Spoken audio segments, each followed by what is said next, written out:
আমরা হাতিয়ার একটা গুরুত্বপূর্ণ প্রশ্ন আছে যেটা হচ্ছে পার্ট সিতে আসে, ইংলিশ রিডিং যেটা আছে।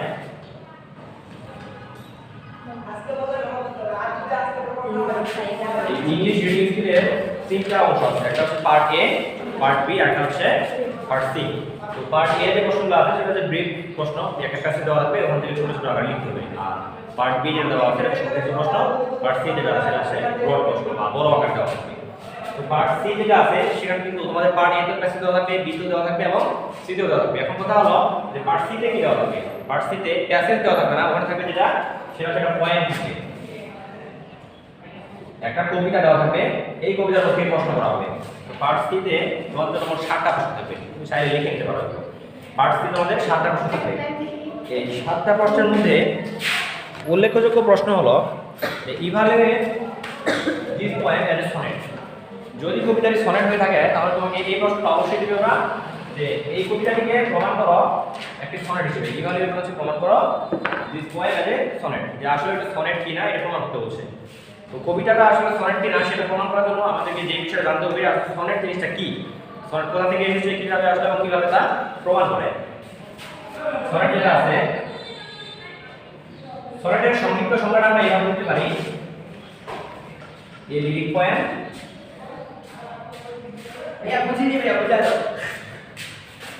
containing 16 or 14 iambic pentameters.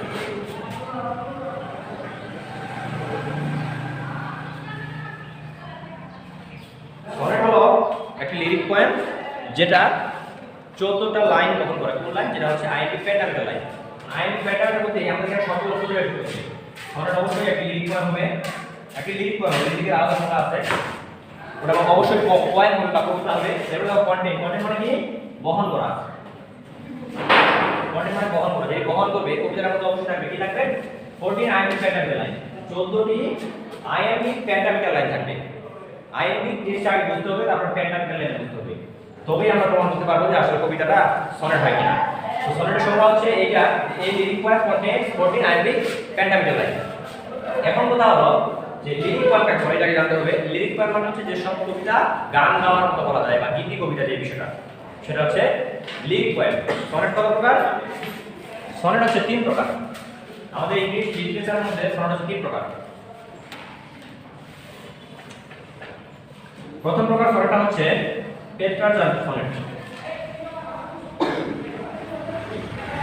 এই সনেটের একটা আলাদা নাম আছে, এই নামটা, এইটার নাম হচ্ছে ইটালিয়ান সনেট, ইটালিয়ান সনেট। আর দ্বিতীয় যে প্রকারটা আছে সেটা নাম হচ্ছে শেক্সপিয়ারিয়ান।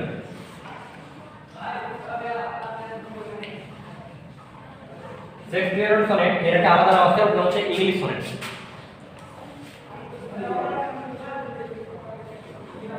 ইংলিশ সনেটের আর একটি প্রকার আছে, সেটা হলো স্পেন্সারিয়ান।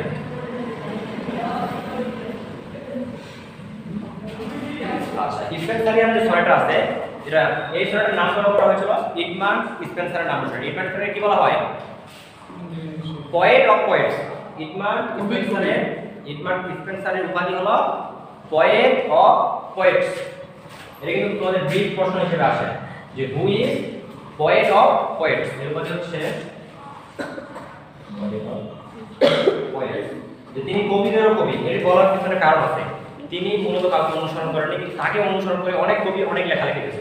তিনি একটি নতুন কবিতার ধারা আবিষ্কার করেছিলেন, ওই ধারাটার উপরে বিভিন্ন জন বিভিন্ন রকম কবিতা লিখেছে, এজন্য তাকে বলা হয় পয়েট অফ পয়েটস। আর শেক্সপিয়ারিয়ান সনেট যেটা আছে ইংলিশ লিটারেচারে, এটা একটা গুরুত্বপূর্ণ ভূমিকা পালন করে। আচ্ছা, তোমাদেরকে যদি বলি যে হু is the national poet of America? Shakespeare না, শেক্সপিয়ার তো আমেরিকার জন্মগ্রহণ করেছিল, British. National poet of America হচ্ছে ওয়াল্ট হোয়াইটম্যান বা ওয়াল্ট হোয়াইটম্যান। এর একটি বিখ্যাত কবিতা আছে ও captain my captain.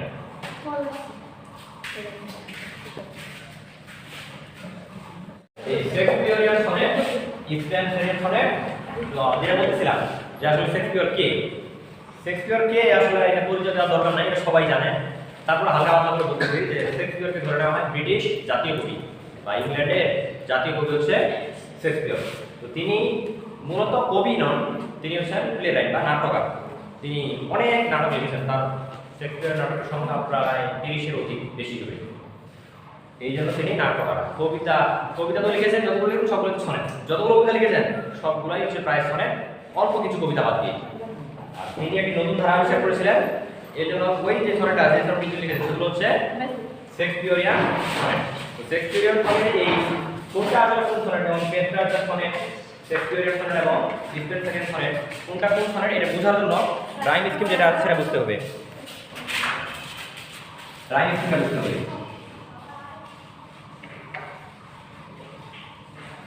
Rhyme scheme বলতে কি? রাইম মানে কি? রাইম মানে ছন্দ। রাইম মানে হচ্ছে ছন্দ। আর স্কিম মানে কি? স্কিম। আচ্ছা, রাইম স্কিম জিনিসটা হচ্ছে শেষ শব্দের মিল, যেটা আছে একটা লাইন থাকবে, লাইনের শেষ অংশটা হচ্ছে মিল। যেমন বিষয়টা আমরা ধরে নিতে পারি যে I went to see fight in the night. এই যে এন্ডিং সাউন্ডটা এখন হচ্ছে, এটাই হচ্ছে রাইম স্কিম। রাইম স্কিম অতিরিক্ত কোনো কিছু জিনিস না, নতুন কোনো জিনিস না। রাইম স্কিম হচ্ছে কবিতার যে শেষ অংশটা থাকবে সেটাই হচ্ছে রাইম স্কিম। এখন কথা হলো যে পেট্রার্চার সনেটের রাইম স্কিম কি, শেক্সপিয়ারের সনেটের রাইম স্কিম এবং স্পেন্সারিয়ান এর রাইম স্কিম কি, জিনিসটা এগুলো থেকে রাইম স্কিমটা বের করতে হবে। সনেটের যে আলাদা কতগুলো বৈশিষ্ট্য আছে সেটা আগে জানতে হবে। সনেট দুই ভাগে বিভক্ত। আচ্ছা ভাই, একটা জিনিস বলো। মানে একটা লাইনে যদি মিল থাকে, মানে একটা লাইনে মিল আছে, মানে এই যে এখানে এটা একটা মিল না, মানে এইটা আর এটা মিল আছে, তখন ওটা কি না, ভিতরের ওয়ার্ডের সাথে মিল দেখলে চলবে না, শুধু শেষে ঠিক থাকে, ওটাকে আমরা কি বলবো? স্যার না বুঝে দিল ওটা পান। হ্যাঁ, পান পান পি ইউ এন পান, হ্যাঁ। পি ইউ এন পান। পান জিনিসটা কেমন? এটা হচ্ছে শব্দের সাথে শব্দের মিল। এলিটারেশন যেমন প্রত্যেকটা অক্ষর, প্রথম অক্ষরটা একই রকম অক্ষর দিয়ে শুরু হবে। যেমন উদাহরণস্বরূপ বলা যায় যে কমলাকান্তের কনিষ্ঠ কন্যা কাঁদিয়া কাঁদিয়া কাকাকে কইলেন কাকা, কাক কেন কাকা করে। প্রত্যেকটা শব্দ ক দ্বারা শুরু হলো, এটা হচ্ছে এলিটারেশন। এলিটারেশন, ঠিক আছে? এটা হচ্ছে শুরুর যে ওয়ার্ডটা আছে একই রকম থাকবে, কিন্তু যদি শেষের ওয়ার্ডটা একই রকম থাকে, প্রথমটা যদি থাকে তাহলে সেটা কি? সেটা এলিটারেশন। আর যেটা শেষের হবে শেষের কথা কি হবে? এটা সেটা হচ্ছে পান। প্রথম ওয়ার্ড একই রকম থাকলে সেটা হচ্ছে এলিটারেশন, আর শেষের ওয়ার্ড একই রকম থাকলে সেটা হচ্ছে পান। পান জিনিসটা আরো বুঝতে পারবা এটা যদি বলি আমি এভাবে যে I want to see fight in the night without light, শব্দ শেষে মিল আছে না, এটা হচ্ছে পান। পান হচ্ছে একটা লেটার, এটা পান ওইদিকে যাচ্ছে না। আমি বলতেছি যে সনেট এর কয়টি অংশ থাকে? সনেটের দুইটি অংশ থাকে। একটা অংশের নাম হচ্ছে অক্টেভ, আর একটা হচ্ছে সিস্টেট।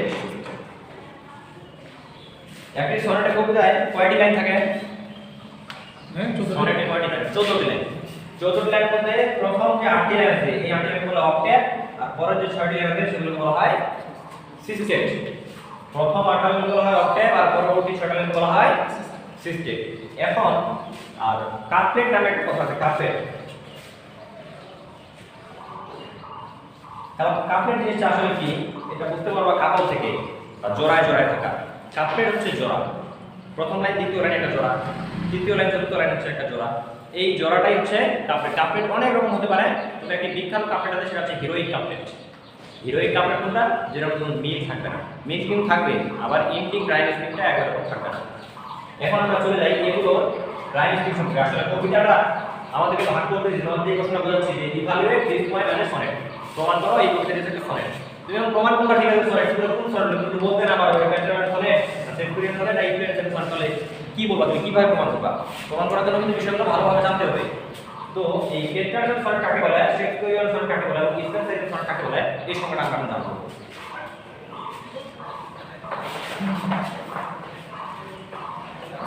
আসলে সনেট মাত্রই 14টা লাইন থাকবে। ইংরেজিতে সনেট মাত্র 14টা লাইন থাকবে। এখন এই 14টা লাইনের ভিতরে দিক থাকবে এই এলিমেন্টগুলোকে ভাগ করে বা বের করে আমরা বের করতে পারবো যে আসলে কোন সনেট, এটা কি ইতালিয়ান সনেট, ইংলিশ সনেট নাকি স্পেন্সারিয়ান সনেট। এখানে এর জন্য তোমাদের রাইম স্কিম আছে। তো পেট্রার্চার সনেট যেটা আছে সেটা রাইম স্কিমটা দেখো। এই প্রথম 8টা কি বলে? প্রথম 8 লাইনকে কি বলে? সনেটের অক্টেভ বলে। এই অক্টেভের এখানে আমি ইতালিয়ান সনেট যেটা আছে ওটা লিখে দিচ্ছি, কিন্তু ইতালিয়ান কেন? ইতালিয়ান সনেটের অক্টেভের রাইম স্কিমটা আমি লিখব। এখন কিভাবে বুঝবা যে এটা আসলে ইতালিয়ান সনেট বুঝতে তো হবে। তো ইটালিয়ান সনেটের রাইম স্কিম হচ্ছে A B B A A B B A, তারপর হচ্ছে C D C B C B অথবা C E E C D E. আচ্ছা রাইম স্কিমটা আমি একটু বুঝাচ্ছি এখন, এটা বোঝানোর জন্য এটাকে মিশিয়ে দেবো, এটা মিশাই দাও।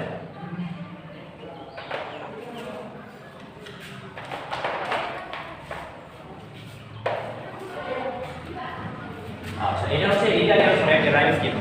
এই যে প্রথম এটার নাম হচ্ছে অক্টেভ, আর এটার নাম হচ্ছে সিস্টেম। এইটার নাম কিন্তু সিস্টেম, কিন্তু এখন কথা হলো যে যেটা ইটালিয়ান সনেটটাতে অক্টেভ একই রকম হবে, এটা বাদ দাও। Rhyme scheme A B B A B হবে, কিন্তু সিস্টেমটা দুই রকম ভাগ হতে পারে, এইটা হতে পারে এবং এটা হতে পারে। যদি কোনো কবিতা রাইম স্কিম তোমরা দেখো যে এইভাবে আছে এবং এইভাবে দেওয়া, তাহলে ওটা অবশ্যই ইটালিয়ান সনেট। বা ইটালিয়ান সনেটের অপর নাম কি? Petrarchan sonnet. আচ্ছা পেট্রার্চান সনেটের নামকরণ করা হয়েছিল একজন বিখ্যাত লেখক ছিল, তার নাম হচ্ছে পেট্রাক। এই পেট্রাক সর্বপ্রথম সনেট আবিষ্কার করেছিল। সনেটের জনক কে? Who is the father of sonnet, এটা লিখে নিতে পারো, নাম হচ্ছে পেট্রাক, ফাদার অফ সনেট। তিনি হচ্ছেন পেট্রাক, ফাদার অফ সনেট হচ্ছেন পেট্রাক। তো এখন আমরা এই যে রাইম স্কিমটা আছে এটা একটু মিলাই দেব। রাইম স্কিমটা মিলটা কেমন হবে? যদি কেউ কবিতা লিখে তুমি যাই লিখো শেষে, মনে করো শেষে এখানে টাই আছে টি আই ই, সামনে একটা লাইন লিখলাম টি আই ডি আছে, পরবর্তী একটা লাইন লিখলাম এখানে গণ আছে গান আছে, ঠিক আছে? তাহলে পরবর্তী লাইনের শেষে কি থাকবে? টাইট থাকবে, টাইট থাকবে না থাকবে। দেখো এ বি বি, তাহলে এইটা তোমার মিল লাইন, তোমাকে বলতে যদি মিল না থাকাটা কি? এটা হচ্ছে এ, এটা মিল আছে এর সাথে মিল আছে বি নাই, এটা হচ্ছে বি। টাইট এবং গণ একই রকম হলো শব্দগুলো হয় নাকি? আচ্ছা এখন আবার এখানে গণ আছে না, মনে করো আমি এখানে দিলাম মন, গণ মন, অর্থ কি হয়? এর সাথে মিলছে, মিলছে, তাহলে এটা কি হবে? এটা বি। এখন এই যে চতুর্থ নম্বর লাইনটা হবে কি হবে? ওটা হবে আমার টাইট, টাইট আছে এখানে মনে করো বাইট লিখে দেব, বি আই টি বাইট, তাহলে এই কি হবে? এটা এ হয়ে গেল। এখন প্রথম অংশটা যেটা আছে অক্টেভের, এখানে এ বি বি এ মিলছে, পরবর্তী যে লাইনটা শুরু হবে ওইটাতেও কিন্তু এই টাইট বাইট আছে না, এরকম একটা সাউন্ড থাকবে, আলাদা কোনো ওয়ার্ড থাকবে না। এই যে আছে তাহলে আমাদের এ B B A B A প্রথমটা মিলে গেল, ঠিক আছে? এই একই ভাবে যদি এটা মিলে যায় তাহলে আমরা বলতে পারবো যে সেটা হচ্ছে পেট্রার্চান সনেট বা ইটালিয়ান সনেট, ঠিক আছে? তাহলে ইটালিয়ান সনেট বের করার বা পরিচয় বের করার প্রধান যেটা সূত্র আছে সেটা সূত্রটা কি? সেটা হচ্ছে রাইম স্কিম। রাইম স্কিমটা কি হবে? এ বি বি এ বি। তোমাদের কিন্তু পরীক্ষা এইভাবে আসে যে ইটালিয়ান সনেটের জনক কে, তারপর হচ্ছে ইটালিয়ান সনেটের রাইম স্কিমটি লেখো, এটা হচ্ছে ব্রিফ প্রশ্ন আকারে আসে। পেট্রাক, হ্যাঁ পেট্রাক। আর ইটালিয়ান সনেটের আছে রাইম স্কিম লিখতে পারো, তখন এটা লিখে দিতে হবে, এটা লিখলে রাইট স্কিম মানে ওটা লিখে পুরো লেখা এটা লিখে হবে, ঠিক আছে? উৎসবে ইটালিয়ান সনেট কাকে বলে? ওটা লিখবো না, কিনা পুরোটা লিখবো, এটা সবাই লিখতে হবে, এটা লিখে পাইতে হবে না, না ওইটা না তো বলছে সিডি, হ্যাঁ সবাই পুরোটা। হ্যাঁ সবাই লিখতে হবে। এখন আমরা ইংলিশ সনেট বা শেক্সপিয়ারিয়ান সনেট যেটা আছে সেটা রাইম স্কিমটা দেখব। শেক্সপিয়ারিয়ান সনেটের রাইম স্কিমটা হচ্ছে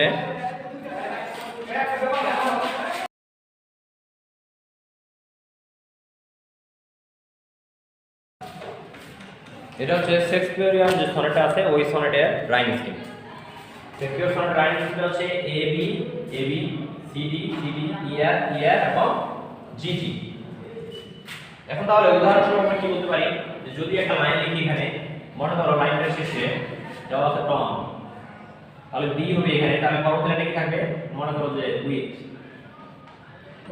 তাহলে এখানে এ আছে না, এখানে টম আছে, তাহলে এখানে একটা বন্ড দেওয়া হবে, বন্ড মিলতেছে তো নাকি? বন্ড যা আছে তাহলে এখানে বি আছে, তাহলে এর সঙ্গে মিলাইতে হবে উইথ, এখানে টি দেওয়া যায় না, উইথ টি মিলতেছে তো। তাহলে এটা হচ্ছে এ বি, দেখো এটা হচ্ছে এ বি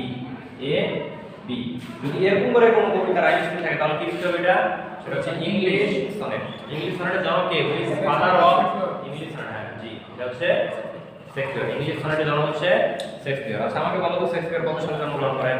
1968 নাকি না, সরি তাহলে এর যদি এবি হয় পরবর্তী এবি হবে সিডি সিডিটা এগুলা কিন্তু থাকবে না, তখন আলাদা নতুন করে কোনো কিছু থাকবে এখানে। মনে করো এখানে দেওয়া আছে ওয়াইন, তাহলে এটা হলো সি, তাহলে এখানে ডি হবে না, তাহলে এটা আলাদা হবে ওয়াইন। মনে করো এখানে রুট, রুট মানে কাট, আবার সি আছে না, এখানে ওয়াইন এখানে পাইন দিয়ে দিলাম।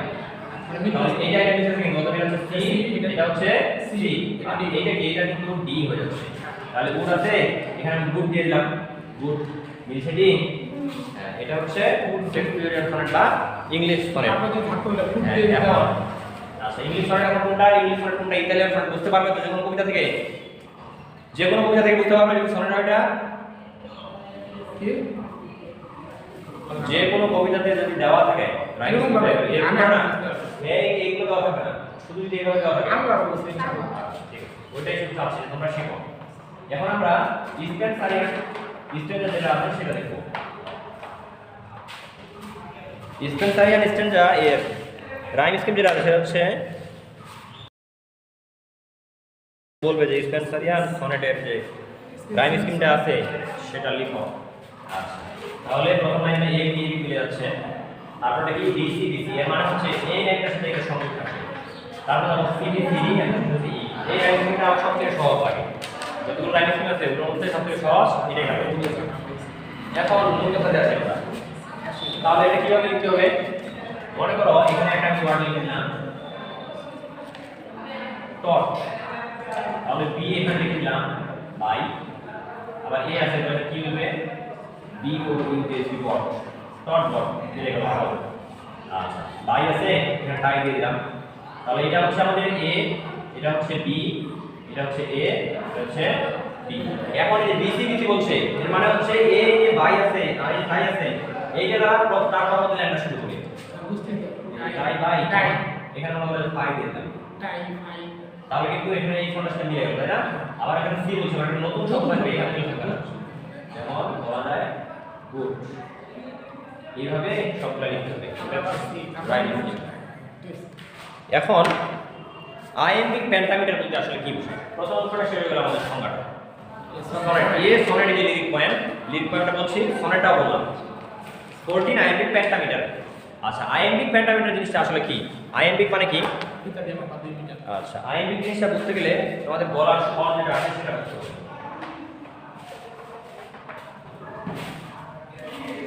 মানুষ যে কথা বলে, কথা বলার সময় কি নির্গত হয় মুখ থেকে?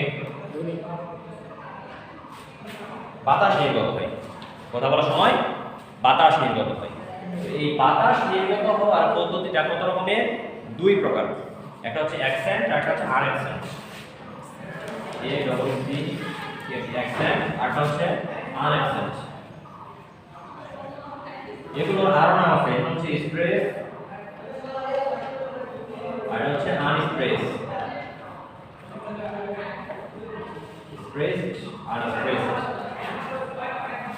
অ্যাকসেন্ট বা স্ট্রেস মানে কি? জোর প্রদান করা বা শক্তি প্রদান করা। আর আনঅ্যাকসেন্ট বা আনস্ট্রেসড শব্দ অর্থ কি? কম শক্তি প্রয়োগ করা, কম শক্তি প্রয়োগ করা বা হালকা ভাবে উচ্চারণ করা।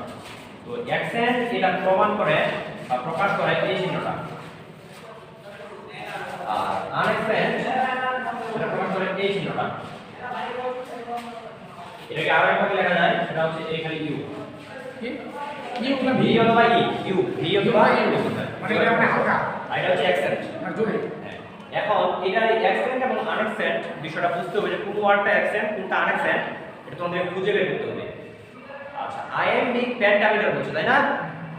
এখন কথা হলো আইএমপিক কাকে বলে? What is iambic? আমি তোমাদেরকে বলি যে হোয়াট ইজ আইএমপিক।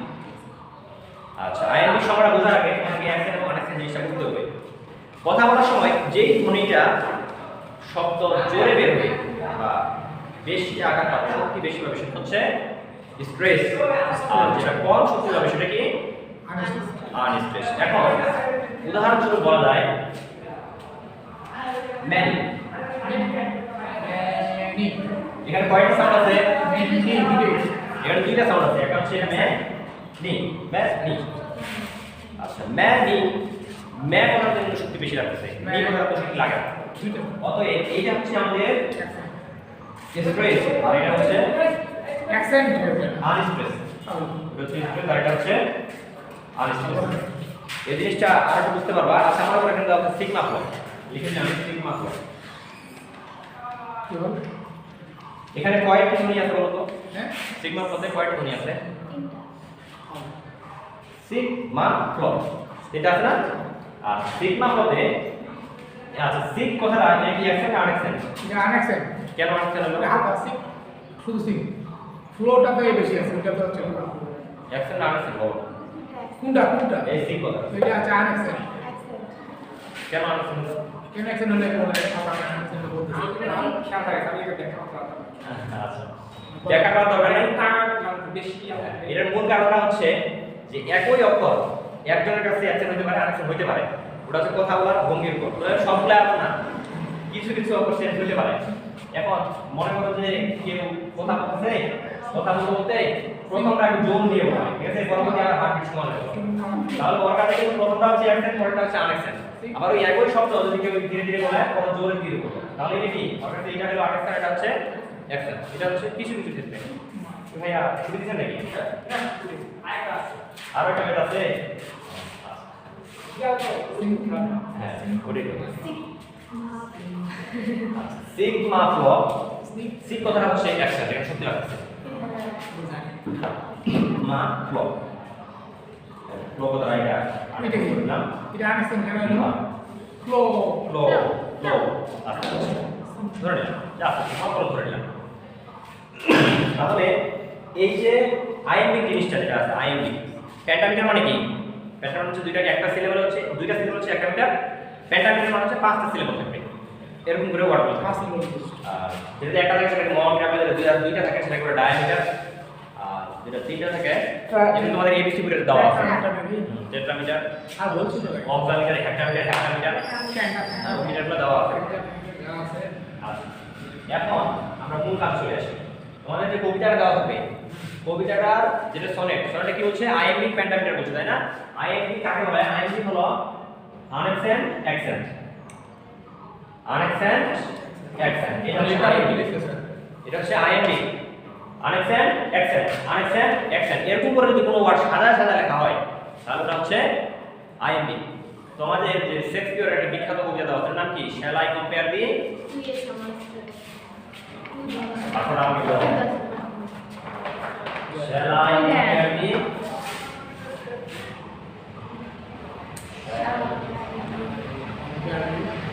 এটা সামান নাকি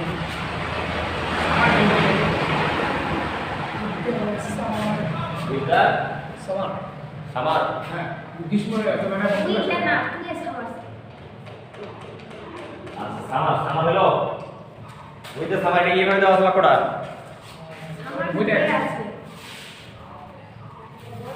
shall I compare S E R summer's day আছে এখানে কোন যারা আছে সমস্যা নাই। shall I compare the two summers day day না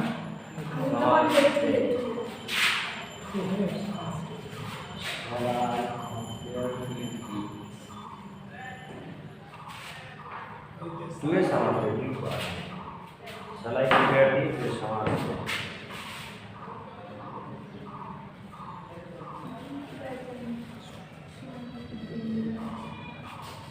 প্রথমে এখানে কার সিলেবল গুলো ভাগ করে নাও যে ধ্বনিগুলো আছে। তাহলে শ্যাল একটা সাউন্ড তাই না? I compare thee to a summer pay ওটা হলো 1 2 3 4 5 6 7 8 9 10 10টা থাকবে আর ক্লোজ লিখবে হ্যাঁ প্রত্যেকটা লাইনে 10টা করে থাকবে প্রত্যেকটা লাইনে 10টা করে পেনটা মানে তো টু না পেনটা মানে 5 এখানে এই আছে 2 MB 2 ডায়া মানে 2 পাঁচটা হ্যাঁ কি পেনটা তার 5 5 10 হ্যাঁ এটা বুঝতে হবে 5 5 10 পেনটা এখন এটা হলো শ্যাল শ্যালটা হলো আনএক্সেন্ট শেল আই শেল অ্যাকসেন্ট কম আনএক্সেন্ট ইয়া এটা হবে এটা কিভাবে এটা আমি সবগুলো মস্ত বলতেছি দিন আপনি লিখে দেন একটা লাইন আমি পুরোটাই বলে লিখে দেব ওটা যেটা সনেটে সেটা লিখতে হবে। তাহলে যেটা আনএক্সেন্ট সেটা হচ্ছে আইএমবি পেন্টামিটার। আমি লিখে নিই আইএমবি পেন্টামিটার মানে হচ্ছে এরকম করে লিখে নিতে পারি এরকম করে মিটার না জাস্ট বাংলা ইংলিশ আমরা জান